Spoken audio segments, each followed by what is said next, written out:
L'entrepôt du bricolage, filiale du groupe Samsé, vous présente Si on parlait.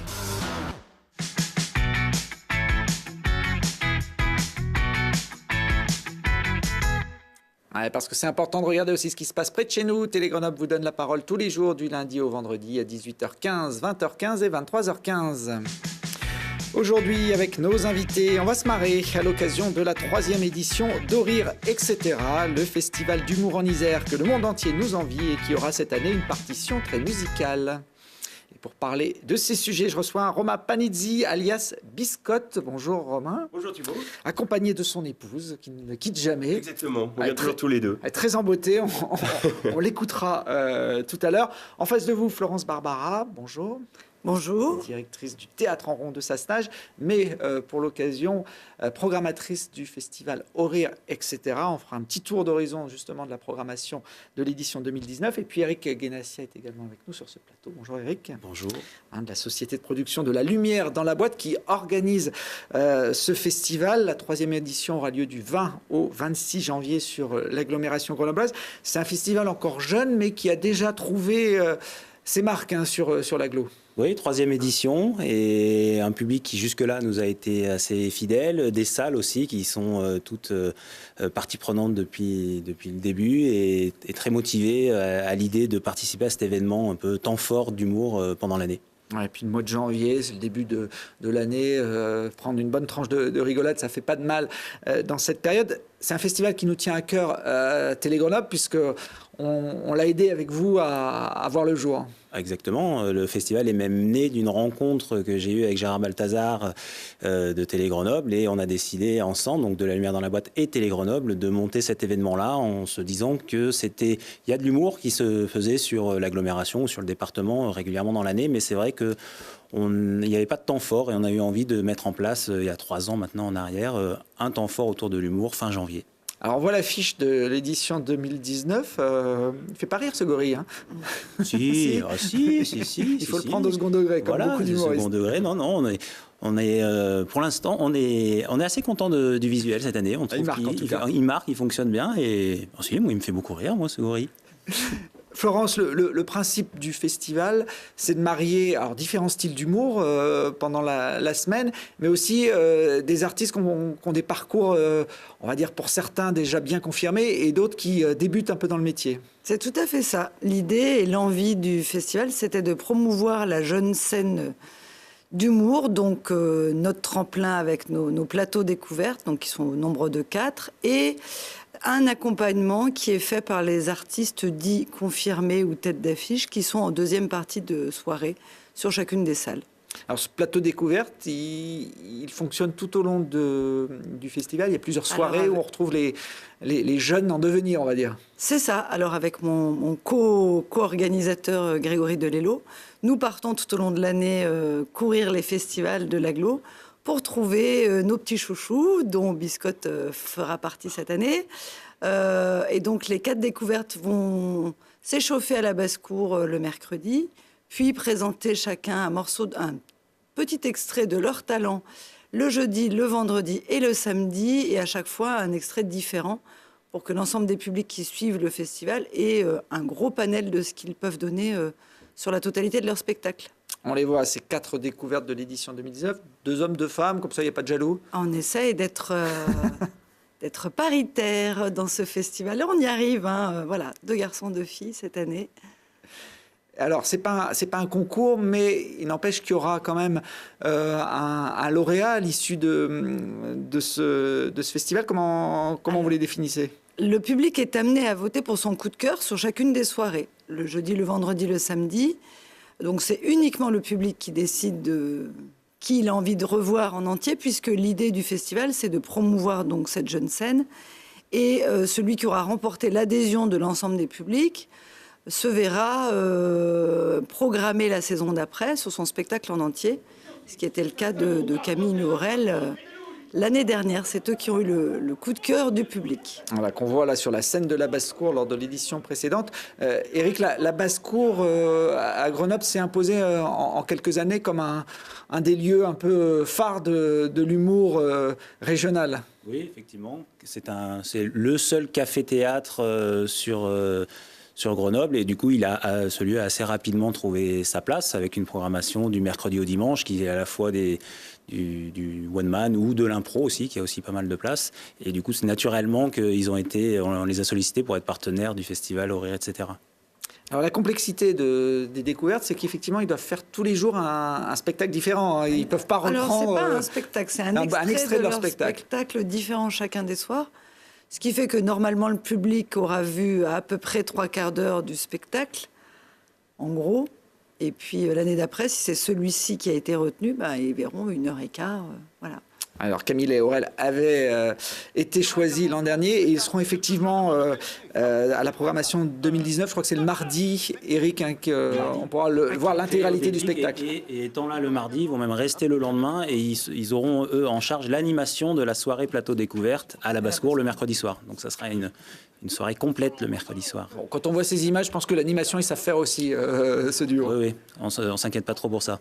Bon, un duo qui est originaire de la région, ils sont basés dans la région lyonnaise, je crois. Oui. Il y a beaucoup plus d'humoristes sur Lyon que chez nous à Grenoble. Il y a un gros vivier à Lyon. J'espère que les Grenoblois se feront connaître s'il y en avait des talents en Isère. Le nombre de cafés-théâtres lyonnais est déjà impressionnant, et puis depuis plusieurs dizaines d'années. Donc forcément, avec le temps, on espère que d'ici quelques années, Grenoble verra aussi naître un certain nombre de talents. Il faut des lieux aussi. Il faut des lieux pour qu'ils puissent s'exprimer, c'est sûr. Alors il y a la Basse-Cour aujourd'hui, mais c'est vrai que s'il y avait 2 ou 3 autres lieux, ça lancerait peut-être des carrières ou des envies.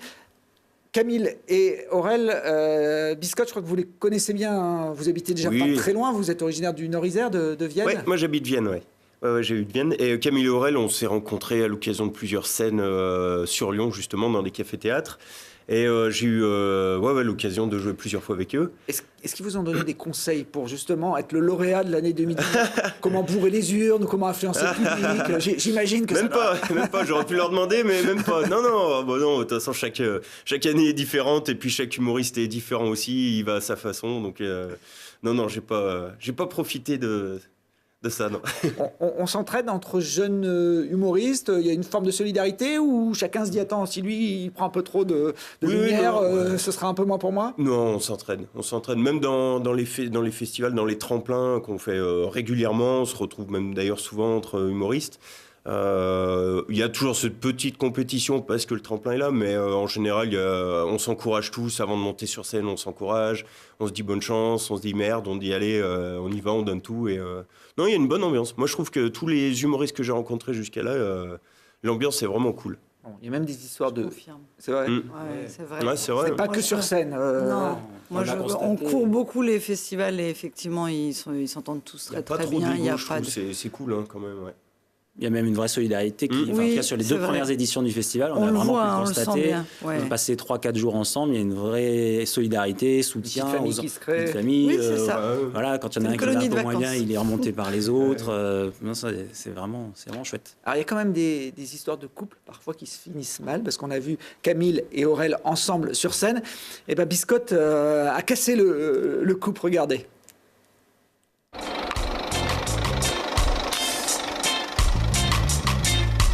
Tombé sur un gars qui est vraiment pas pressé. Je crois qu'on irait plus vite si je sortais pour pousser. Je suis grave à la bourre, j'aurais pas le temps de coller mes affiches. On vient de se faire doubler par une petite vieille et son caniche. C'est marrant cette vitesse, vous avez pas eu le stop? Il y avait un stop? Ouais. Ah c'est normal, je roule pas vite, autrement je rate des trucs. Ça fait des plombes qu'on est parti, je sais pas ce qui bignole. Je vois encore ma boîte aux lettres dans le rétro de la bagnole. Vous êtes pressé, sinon vous devez arriver quand à peu près? À cette allure ça serait déjà bien si on arrivait en juillet. Oula ça y est, gros frisson, il passe la 3e. Comme quoi les miracles, parfois ça arrive quand même. Si vous vous sentez mal, je peux rouler plus léger, hein. Si on ralentit encore, on va finir par reculer. Moi je préfère le covoiturage tout seul,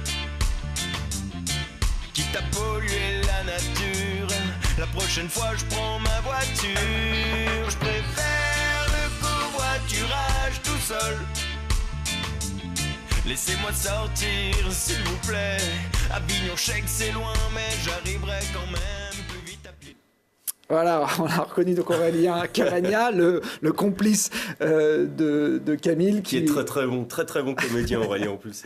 Il me fait délirer à chaque fois. Quand on a eu l'occasion de faire un truc ensemble, il est génial. Il a une tête pour faire tout ce qu'il veut, il est génial. Enfin, c'est pas un super chauffeur, mais c'est vrai que... En tout cas, il sait rentrer dans un rôle, il sait le vivre, et franchement, j'adore bosser avec lui pour le coup. Ouais. Bon, juste un petit conseil, mais le covoiturage tout seul à Grenoble, on est une ville écolo, je suis pas sûr que le concept fonctionne très bien. Je vous dis ça, vous en faites ce que vous voulez. Biscotte, à la base, vous êtes un musicien, vous venez de ce monde-là. À la base, je suis musicien, moi, j'ai toujours joué de la musique depuis que je suis gamin, depuis mes 10 ans, je sais pas, peut-être avant. Et j'ai toujours aimé surtout écrire des textes. Je pense que j'ai même fait de la musique plus pour m'accompagner au chant. En fait, j'ai toujours adoré écrire des textes et les chanter. Et petit à petit, voilà, j'en suis venu à plus pour faire rire les potes en soirée. Des fois, écrire des chansons avec un peu d'humour, toujours un petit peu plus d'humour.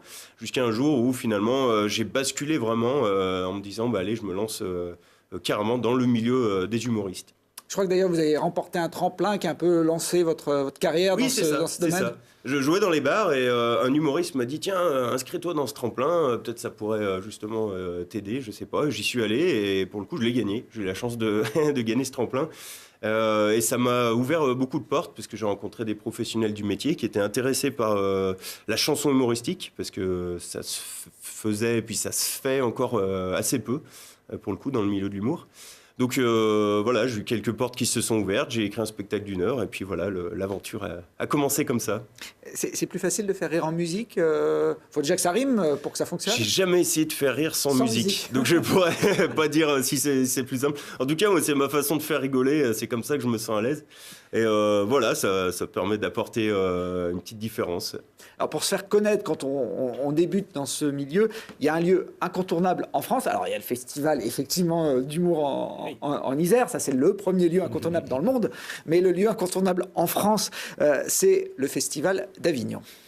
Je passe les remparts, direction le festival. Je plonge dans le off avec mon short et mes sandales. J'ai 8 spectacles à voir dans la journée. Dans mon sac à dos, j'ai de la flotte et de quoi bouffer. Pour pas me paumer, j'ai fait comme dans Prison Break. Je me suis tatoué le plan d'Avignon sur les pecs. J'avance tranquille dans la ville et je me rends compte d'un coup. Y a des affiches partout, ils en ont collé dans des coins improbables, sur les murs, les poteaux, les animaux, les tables dans les chiottes. Y a des affiches sur les gens, y a des affiches. Des fois tu parles avec un mec, c'est une affiche. Juste à côté, un pirate et joue de la trompette. Y a même un curé en string qui nous fait des claquettes. Je me laisse entraîner par la foule, y en a de tous les côtés, c'est cool. Je me suis perdu dans les rues d'Avignon. Y a des artistes partout, des spectacles de fous, des gens heureux et des mecs chelous. Je me suis perdu dans les rues d'Avignon, mais j'ai de la crème solaire avec un bon indice de protection. Oui, parce que ce mois de juillet, il fait beau dans les rues d'Avignon à cette époque. Chaud même. Chaud. C'est un peu le championnat de France de l'humour. Il faut être présent sur un événement comme le Festival d'Avignon. Oui, c'est important d'y être. D'une part pour trouver un nouveau public, et aussi pour rencontrer beaucoup de professionnels, parce que c'est là où se déplacent la plupart des professionnels de l'humour dans l'année. C'est au Festival d'Avignon. On a environ 21 dates d'affilée que chaque humoriste joue. Je dis humoriste, mais d'ailleurs, il n'y a pas que des humoristes, du théâtre, large, des musiciens, voilà. En tout cas, on joue pendant quasiment tous les jours du mois d'Avignon. Donc, c'est le lieu où il se passe le plus de choses dans l'année. Avant Paris, après Paris, en tout cas, l'équivalent. Dans le monde de l'humour, en tout cas, ouais. Ça coûte cher quand même quand on est un jeune artiste de faire Avignon, parce qu'il faut louer sa salle, faire de la promotion. Vous aviez trouvé une technique assez ancestrale, on va dire, c'est faire la manche. Oui, c'est ça. Je suis allé en plein cœur de Lyon et j'ai tout simplement demandé si quelqu'un pouvait me prêter 15 000 euros. Voilà, j'y suis allé franc. J'avais besoin de beaucoup d'argent d'un coup. Je me suis dit, ça va être trop long de demander en petite monnaie, donc autant demander à quelqu'un de généreux s'il pouvait m'aider d'un coup. Prêter ou donner? C'est pas pareil. Non, donner. Je pense qu'il faut être sincère aussi à un moment donné quand on a besoin. Ça a marché là, vous avez trouvé un bon. Non, du coup, je me suis débrouillé autrement parce que on n'a pas de chance qu'on veut, mais en tout cas, fallait que je l'essaye en tout cas. Ouais. Florence et Eric, Avignon, c'est aussi l'occasion pour les professionnels, c'est ce que disait Biscotte, d'aller faire son marché, trouver des nouveaux talents. Oui, tout à fait. Comme disait Biscotte, il n'y a pas que de l'humour, il y a du théâtre, de la musique, du jeune public. Mais effectivement, c'est le lieu incontournable où se retrouvent tous les professionnels. C'est aussi un moment où on échange et où on se voit en dehors des mails et du téléphone. Voilà, et puis... il y a un tel vivier, il y a 1300 spectacles chaque année, ça augmente un peu plus. Donc oui, pour les professionnels, c'est un peu la course. Pour les artistes, ça l'est aussi. Mais il n'empêche qu'on est heureux que ça existe. La vidéo, c'est devenu un outil indispensable aujourd'hui quand on veut se faire connaître. Hein. Vous êtes assez productif sur ce domaine. Oui, il faut. De toute façon, aujourd'hui, avec le web, c'est les réseaux sociaux, on est obligé. À une époque, c'était le son, après, c'était la photo. Maintenant, non, il faut de la vidéo, il faut du contenu et surtout du contenu divertissant pour montrer dans un moment assez court et intense ce qu'on est capable de faire. Il faut faire des vidéos qui soient assez tout de suite efficaces pour que les gens voient dans les premières secondes de quel univers il s'agit. Enfin, il faut convaincre, on va dire, par les réseaux et par des vidéos les gens qui nous regardent. Courte.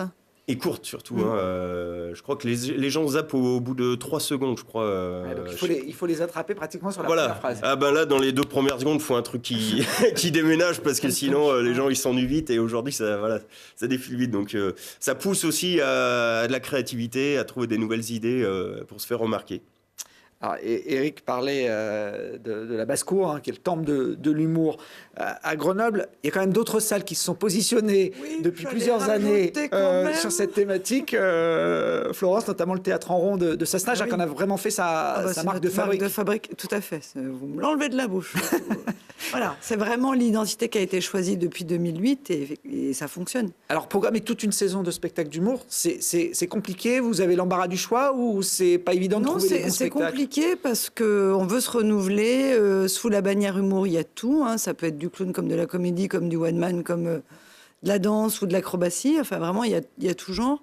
Et on ne veut pas forcément faire revenir les artistes qu'on a eus les années précédentes.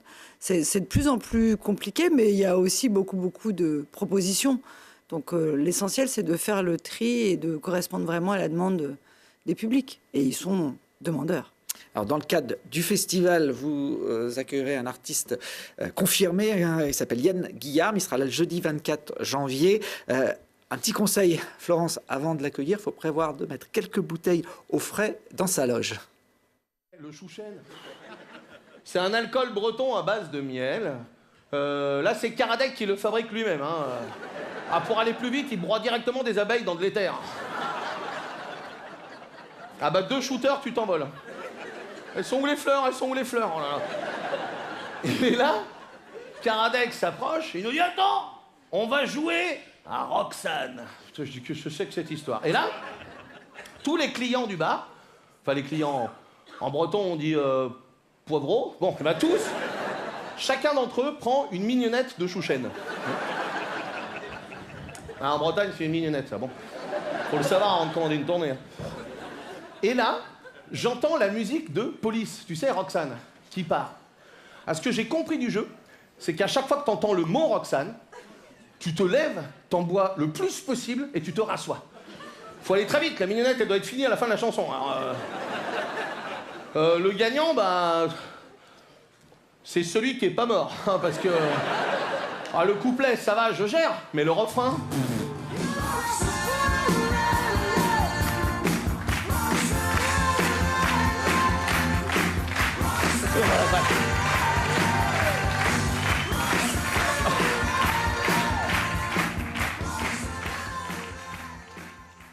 Alors, on s'arrête là parce qu'après, ça devient catastrophique. Alors, je ne sais pas si ce sera avec le chouchen à Sassenage, peut-être lui conseiller la chartreuse, non, ça peut faire le même effet. On pourrait peut-être essayer, avec la chartreuse. Je ne sais pas s'il y a des mignonnettes de chartreuse aussi grandes que ça. Mais... si on doit trouver.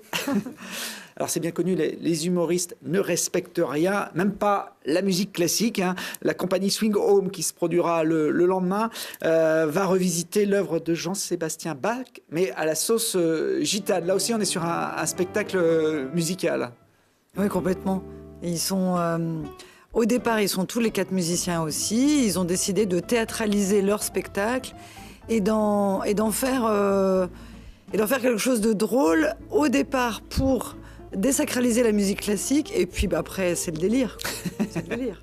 Ça s'appelle Joby Joe Back et ça aura lieu le vendredi 25 janvier au Diapason de Saint-Marcelin. Eric, là on sort de l'agglomération sur cette date. On sort effectivement de l'agglomération, mais le Festival d'humour, etc., a une vocation d'aller sur le territoire isérois. Donc on est content de sortir de l'agglomération et d'aller sur Saint-Marcelin pour la 2e année, et peut-être ailleurs dans les années suivantes, mais on sort de l'agglo, effectivement. Et puis il y a une belle salle de spectacle. Là, oui, une belle et grande salle. De Saint-Marcelin, et c'est pas très loin non plus de Grenoble pour découvrir ce quatuor, Joby Joe Back. On reste dans l'univers musical, je dirais même le music hall pour terminer cette 3e édition avec le duo Giroud et Stolz. Voici un petit aperçu de ce qu'ils font sur scène. When we are together dancing cheek to cheek,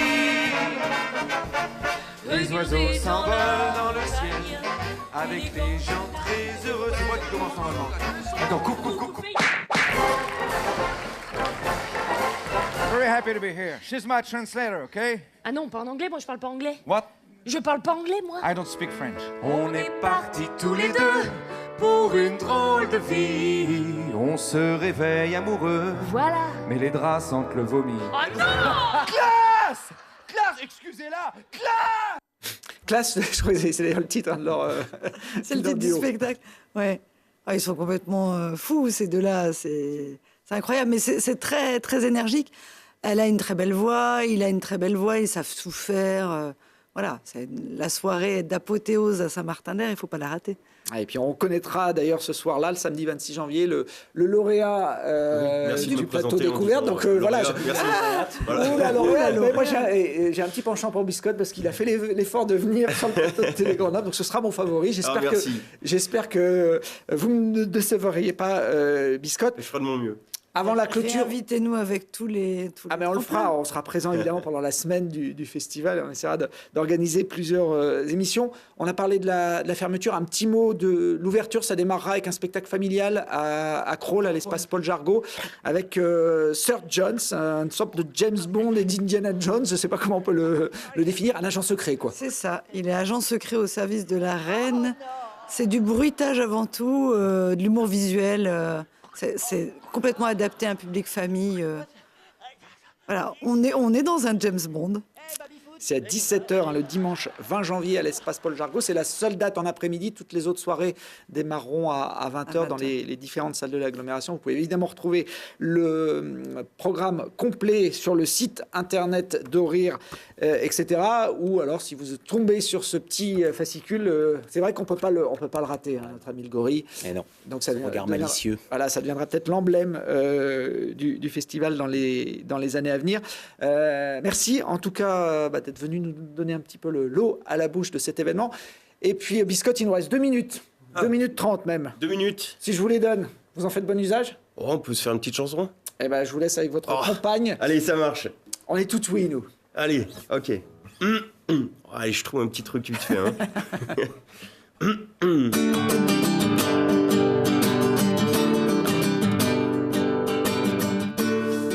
Cette chanson, elle est pour tous les gens qui sont un petit peu dans ma situation, qui ont passé le cap des 30 ans. Voilà. Ou plus, donc voilà, bon. Tu commences à parler un peu comme tes parents. Tu vas plus en boîte parce que c'est trop bruyant. Y a de plus en plus de produits dans ta salle de bain. Les gens te laissent leur place dans le train. Fini les campings, maintenant c'est l'hôtel. T'as laissé tes bières pour des cocktails. T'as les cheveux qui repassent en noir et blanc. Des fois tu calcules en francs. Avant les 3 étages, tu les montais à l'aise. Maintenant tu vas que dans des concerts où y a des chaises. Les groupes à la radio, t'en connais plus aucun. Alors t'écoutes Nostalgie parce que t'en connais plein. T'es vieux, c'est pas grave mais t'es vieux. Quand les animateurs de France 3 deviennent plus jeunes que toi, c'est que t'es vieux. C'est pas grave mais t'es vieux. Si toi aussi tu dis que t'es trop vieux pour ces conneries,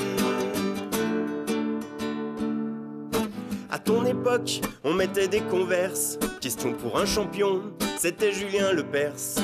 T'as connu Interville et les vachettes. Tes MP3, c'était sur des cassettes. T'as survécu au bug de l'an 2000, mais tu cherches le prénom d'un mec de ta famille. Tu comptes le nombre d'années qui te restent avant la retraite. T'es obligé de t'asseoir pour mettre des chaussettes. Sur internet maintenant, t'es dépassé. Tu trouves que la télé c'est nul, alors t'essayes Arte. Quand on te demande ton âge, tu réfléchis longtemps. T'as même connu Johnny quand il était vivant. T'es vieux, c'est pas grave mais t'es vieux. Quand tu découvres par surprise qu'il y a des chaînes après la 6, c'est que t'es vieux. C'est pas grave mais t'es vieux. Quand tu dis trop souvent que c'était mieux avant.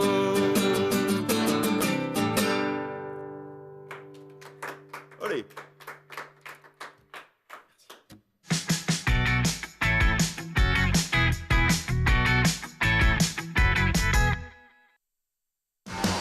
L'entrepôt du bricolage, filiale du groupe Samsé, vous a présenté Si on parlait.